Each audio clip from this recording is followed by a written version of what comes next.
कल्कि 2098 प्रभास की मूवी जिसमें अमिताभ बच्चन ने अश्वत्थामा का रोल किया है। बोला जाता है कल्कि विष्णु के 10वें अवतार होंगे और कलयुग के अंत में आएंगे। हर युग में भगवान विष्णु के अवतार के साथ किसी न किसी ने उनका सहयोग किया है, पर इस बार कल्कि की लड़ाई होगी काली नामक राक्षस से और बोला जाता है कि काली से कल्कि अकेले नहीं लड़ पाएंगे। बोला जाता है हनुमान जी अगर किसी भी युद्ध में शामिल हो जाएं तो वो युद्ध अकेले ही जिता सकते हैं। उन्होंने अपने बल को कभी प्रयोग नहीं किया, पर इस बार कल्कि के साथ अकेले हनुमान जी नहीं बल्कि सब चिरंजीवी उनका साथ निभाएंगे। परित्राणाय साधूनां विनाशाय च दुष्कृतां धर्मसं स्थापनार्थाय संभावनामि युगे युगे। मैं कृष्ण अच्छे लोगों की रक्षा के लिए हर युग में बार बार अवतार लूंगा, बुराई को नष्ट करने और धर्म की पुनः स्थापना करने के लिए।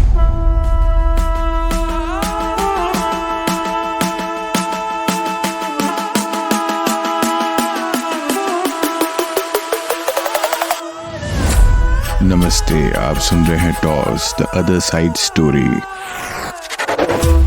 महाभारत में अर्जुन को बताई गई इस वाणी के पीछे एक कहानी छिपी है जिसका रहस्य आज तक कोई नहीं जानता। यह कहानी एक भविष्यवाणी की है जो अब हमारे सामने सच हो रही है। आज हम ऐसे युग में जी रहे हैं जहां मर्यादा और धर्म की शक्ति कम होती जा रही है। धरती पर अन्याय, हिंसा और दुख का प्रभाव बढ़ता जा रहा है, लेकिन जल्द ही ऐसा समय आएगा जब धरती फटने लगेगी, आसमान से बारिश होगी और इंसान अपना राक्षसी रूप दिखाएगा। फिर एक दिव्य योद्धा प्रकट होगा जो आग से ढकी तलवार के साथ सफेद घोड़े पर सवार होगा और उसका उद्देश्य इस संसार को समाप्त करना होगा। यह कहानी भगवान विष्णु के 10वें और अंतिम अवतार कल्कि की है। कलयुग 4 युगों में से अंतिम युग घोर अंधकार और विनाश से भरा है। यह वह समय है जब सच्चाई की आवाज धोखे से दबा दी जाती है और पाप इतना बढ़ जाता है कि अच्छाई का निशान भी नहीं बचता। क्रूरता, लालच और हिंसा ने इंसान को अंदर से काला और खोखला बना दिया है। सतयुग, त्रेता युग और द्वापर युग के बाद हम इस कलयुग में जी रहे हैं। कलयुग के पहले कुछ हजार वर्ष स्वर्णिम काल कहे जाते हैं, जहां अच्छाई और आशा की किरणें बाकी हैं। आज भी देवताओं की पूजा की जाती है और धर्म का पालन किया जाता है, लेकिन कुछ हजार साल बाद एक समय आएगा जब मानवता का विभस्त चेहरा सबके सामने आएगा। समाज में कोई सहानुभूति और एकता नहीं रहेगी। पाप की आवाज सुनाई देगी और अच्छाई का विनाश होगा। मानवता इतनी भ्रष्ट हो जाएगी कि यह किसी पर भी भरोसा नहीं करेगी, अपने ही लोगों को धोखा देगी। हिंसा और लालच सब कुछ खत्म कर देंगे। दुनिया विनाश की कगार पर पहुंच जाएगी। लोगों के पास खाने के लिए खाना नहीं होगा। सारी नदियां सूख जाएंगी, आसमान में अंधेरा छा जाएगा और धरती सूख जाएगी और अंदर से फट जाएगी। इसमें काली नामक खतरनाक और शक्तिशाली राक्षस का प्रभाव होगा जो क्रूरता और हिंसा और लालच का प्रतीक है। उसका काला रंग अंधकार से भरा होगा,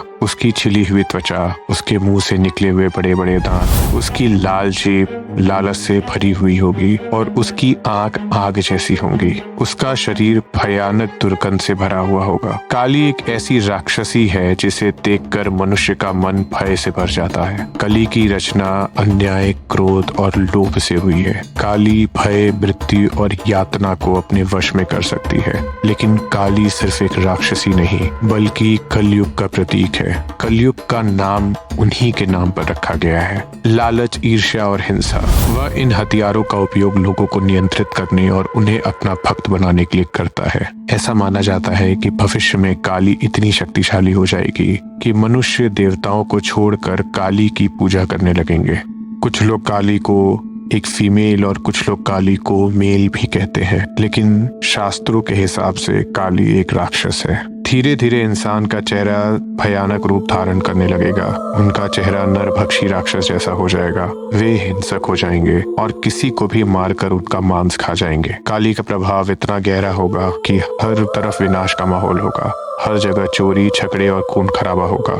पर उसी के साथ साथ जब ऐसा होगा तब विष्णु अपना 10वां अवतार लेंगे और कल्कि के रूप में जन्म लेंगे। वह देवदत्त नामक सफेद घोड़े पर सवार होंगे और सूर्य की तरह चमकेंगे। उनके पास एक शक्तिशाली तलवार होगी और उनके शरीर से एक ज्योति उठ रही होगी। उनके पास गहरी आंखें होंगी जो किसी के भी दिल की सच्चाई देख लेंगी। उनका चेहरा उनके दृढ़ संकल्प का गवाह होगा और उनका शक्ति एक महान योद्धा की तरह होगा जो उनकी ताकत और साहस का प्रतीक होगा। भागवत पुराण में लिखा है कि कल्कि इतने शक्तिशाली होंगे कि वो लाखों की संख्या में दुष्टों का आसानी से संहार कर सकेंगे। वह एक दुष्ट राजा के पूरे राज्य को पल भर में नष्ट करने में सक्षम होंगे। कल्कि पुराण में कहा गया है कि कलयुग के अंत से कुछ वर्ष पहले वैशाख पूर्णिमा के 12 दिन बाद कल्कि का जन्म होगा। कल्कि का जन्म उत्तर प्रदेश के संभल नामक गांव में होगा, जहां विष्णु यश नामक एक ब्राह्मण उनके पिता होंगे और सुमति उनकी माता होंगी। उनके 4 भाई भी होंगे जो उनके मिशन को पूरा करने में उनकी मदद करेंगे। उनका मिशन कली का विनाश, अधर्म का विनाश और धर्म की स्थापना करना होगा। कल्कि मनुष्य का अवतार लेकर आएंगे, लेकिन उनका रूप एक योद्धा का होगा। माना जाता है कि कल्कि अवतार की मदद के लिए 7 चिरंजीवी आएंगे, जिनकी सदियों से प्रतीक्षा हो रही है और जिनका कार्य कल्कि अवतार के कार्य से मेल खाता है। ये 7 चिरंजीवी हैं हनुमान, वेदव्यास, परशुराम, राजा बलि, अश्वत्थामा, विभीषण और गुरु कृपाचार्य।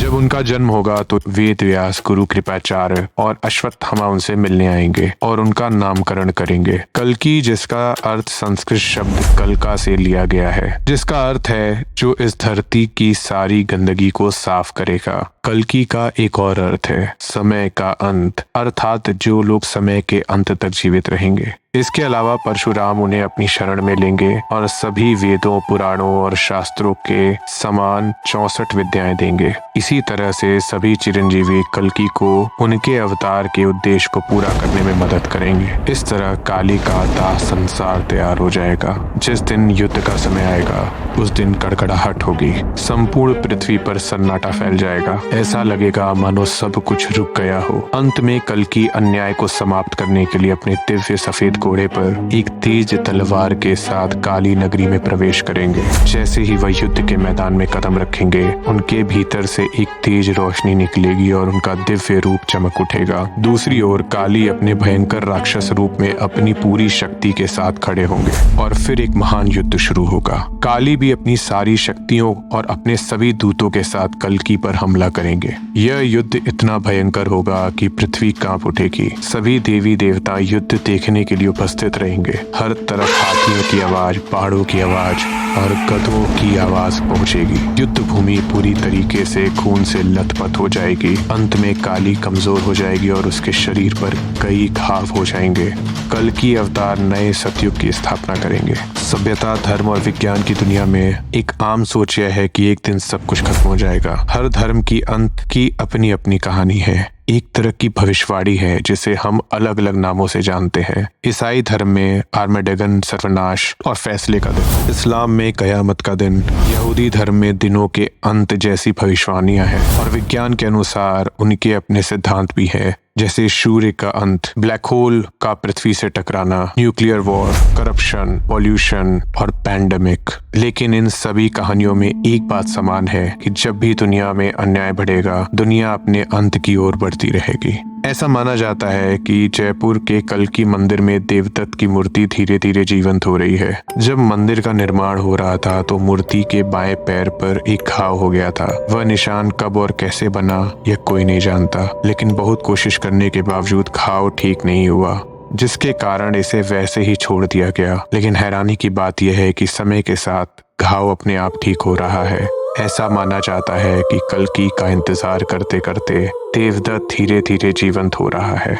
जिस दिन यह घाव पूरी तरह से भर जाएगा, उस दिन देवदत्त जीवित हो जाएंगे और वह दिन होगा जब कल्कि अवतार का जन्म होगा। कुछ लोगों का यह भी मानना है कि घाव इसलिए जल्दी ठीक हो रहा है क्योंकि इंसानियत समय से पहले बुराई की सीमा पार कर रही है और कल्कि समय से पहले पृथ्वी पर आएंगे।